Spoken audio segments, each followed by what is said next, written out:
Avez-vous déjà passé une nuit entière à vous retourner dans votre lit, le cœur légèrement agité, les yeux ouverts dans l'obscurité, en vous demandant pourquoi le sommeil ne vient pas? Et si je vous disais que ce n'est pas seulement l'âge, ni le stress, ni la douleur qui vous empêchent de dormir, mais certains aliments que vous mangez le soir. C'est surprenant, n'est-ce pas? Ces aliments, souvent considérés comme inoffensifs, peuvent en réalité perturber vos hormones du sommeil, stimuler votre cerveau et dérégler votre rythme biologique. Ce que je vais vous révéler aujourd'hui pourrait changer radicalement vos nuits et vous redonner ces réveils matinaux où vous vous sentez reposé, souriant, prêt à savourer la journée. Bonjour, je suis le docteur Pierre Dubois, gériatre français, avec plus de 30 ans d'expérience auprès de milliers de patients âgés. Mon métier n'est pas seulement de soigner, mais de comprendre votre vie, vos habitudes, vos petits plaisirs, et parfois de vous montrer que derrière un geste simple, comme un dîner apparemment sain, se cache un voleur silencieux de sommeil. Je veux commencer par une histoire très personnelle. Ma tante Hélène Martin, âgée de 74 ans, est une femme pleine de vie, toujours prête à chanter dans la chorale de son village et à préparer des confitures pour ses voisins. Mais depuis quelques mois, elle m'appelait chaque semaine pour me dire « Pierre, je ne dors plus comme avant. Je me réveille à 3 heures et je n'arrive pas à me rendormir. » Nous avons parlé longuement, et un soir je suis allé dîner chez elle. Elle avait préparé un plateau de fromage bien garni, un dessert au chocolat au lait, et comme toujours une petite tasse de café décaféiné après le repas. Rien qui ne semblait alarmant, n'est-ce pas? Pourtant, c'était là le cœur du problème. En examinant ses habitudes, j'ai découvert qu'elle consommait chaque soir 3 aliments qui freinaient la production de mélatonine, l'hormone, clé du sommeil.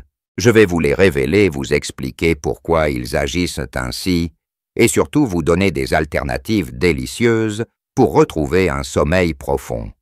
Avant de plonger dans cette liste, dites-moi, avez-vous déjà remarqué un lien entre ce que vous mangez le soir et la qualité de votre sommeil? Prenez 1 minute pour y réfléchir. Le premier aliment qui trouble souvent le sommeil chez les plus de 70 ans, c'est le fromage affiné. Riche en tyramine, un acide aminé qui stimule l'activité cérébrale, il peut provoquer un état d'alerte au moment où vous souhaitez vous détendre. Chez ma tante Hélène, le camembert et le roquefort faisaient partie de son rituel du soir. Résultat, son cerveau restait en veille longtemps après le coucher. Mon conseil, réservez vos fromages affinés pour le déjeuner. Et le soir, optez pour un fromage frais ou un yaourt nature, qui sont plus doux pour le système nerveux.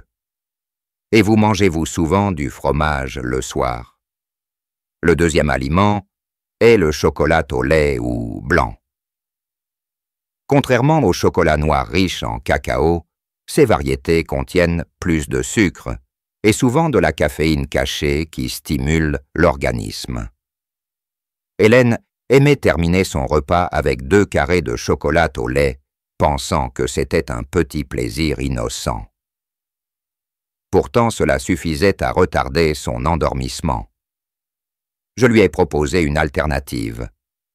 2 carrés de chocolat noir à 70 de cacao pris l'après-midi, pas le soir. Vous aimez le chocolat? À quelle heure de la journée en mangez-vous?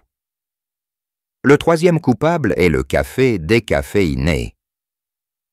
Beaucoup de gens pensent qu'il ne contient pas de caféine, mais il en garde une petite quantité suffisante pour affecter un organisme plus sensible avec l'âge. De plus, certaines personnes ont un métabolisme plus lent pour éliminer la caféine, ce qui prolonge ses effets. Hélène, en bonne hôtesse, aimait offrir un café décaféiné à ses invités après le repas. En le remplaçant par une tisane de camomille ou de verveine, elle a retrouvé un endormissement naturel et paisible. Et vous, que buvez-vous après le dîner? Ces 3 aliments ne sont pas les seuls à perturber le sommeil, mais ils sont parmi les plus fréquents dans les habitudes des plus de 70 ans. Je vais vous proposer un petit plan de soirée qui, testé par plusieurs de mes patients, améliore nettement la qualité du sommeil. 1. Dîner au moins 3 heures avant le coucher. Inclure des aliments riches en tryptophane comme la dinde, les noix ou les lentilles. Éviter café-thé noir.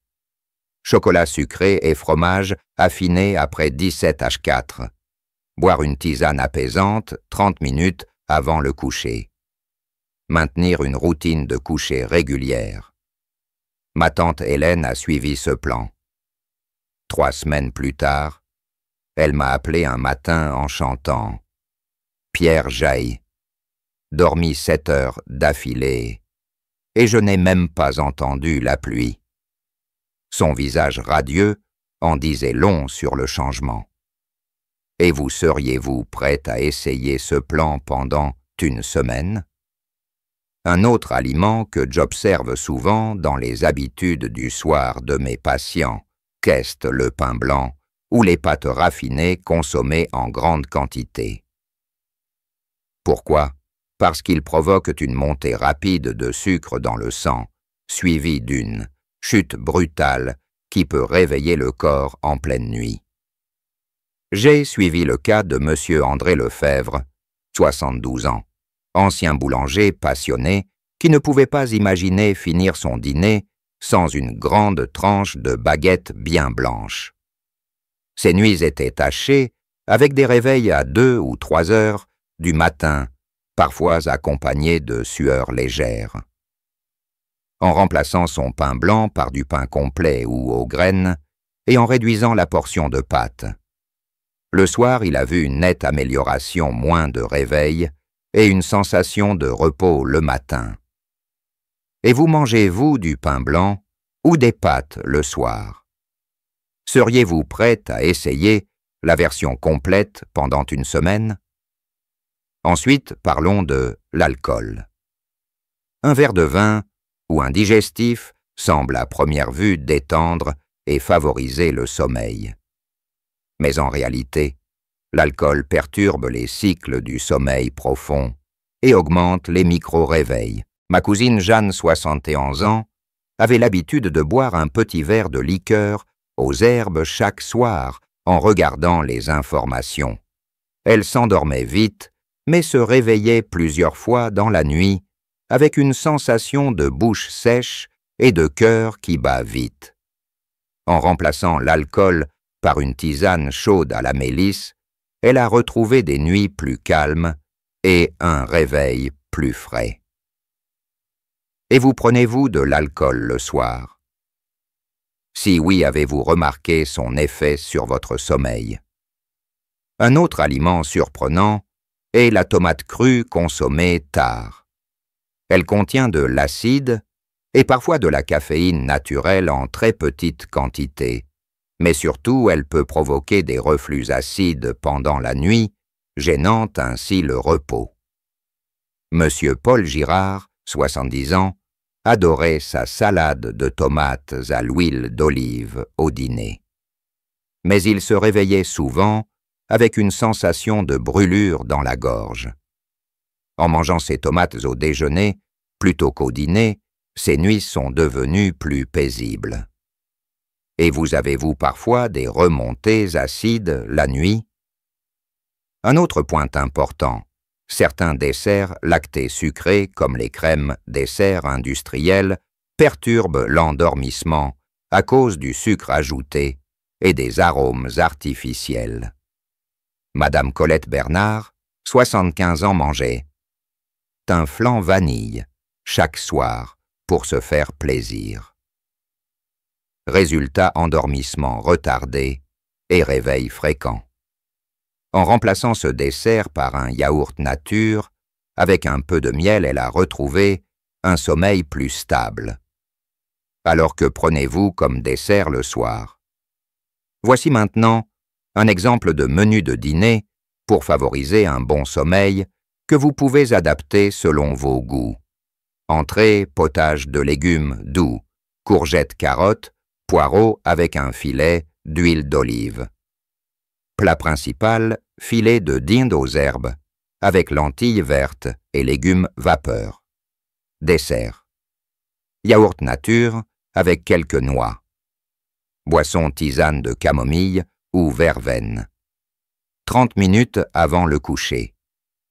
Ce menu apporte du tryptophane, des fibres et des nutriments apaisants, tout en évitant les excitants et les sucres rapides. Maintenant, je veux que vous réfléchissiez quels aliments de votre dîner pourraient être remplacés par des options plus favorables au sommeil.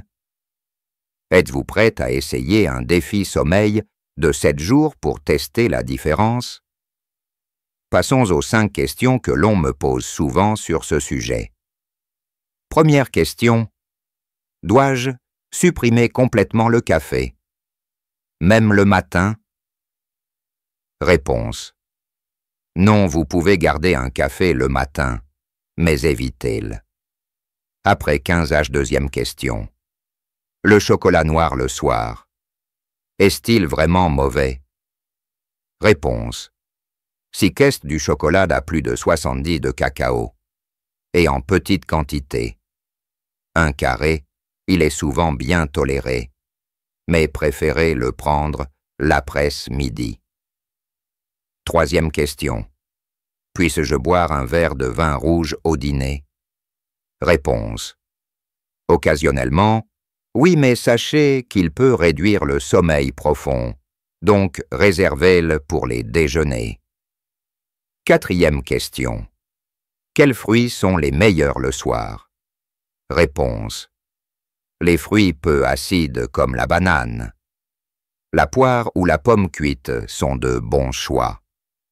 Cinquième question. Combien de temps avant de dormir faut-il finir le dîner? Réponse.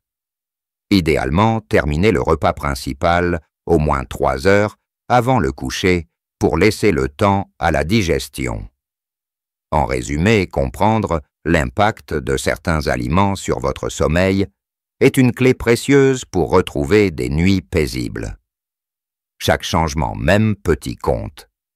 Comme ma tante Hélène, ma cousine Jeanne ou monsieur André, vous pouvez transformer vos nuits en ajustant simplement vos choix du soir.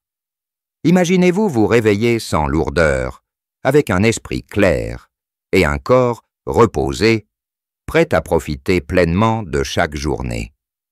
Commencez dès ce soir, remplacez un seul aliment perturbateur par une alternative douce et observez la différence. Je suis le docteur Pierre Dubois et je continuerai à vous guider pas à pas vers une vie plus sereine, une santé plus forte et surtout des nuits de sommeil profond qui sont votre meilleur allié pour rester actif et heureux à tout âge.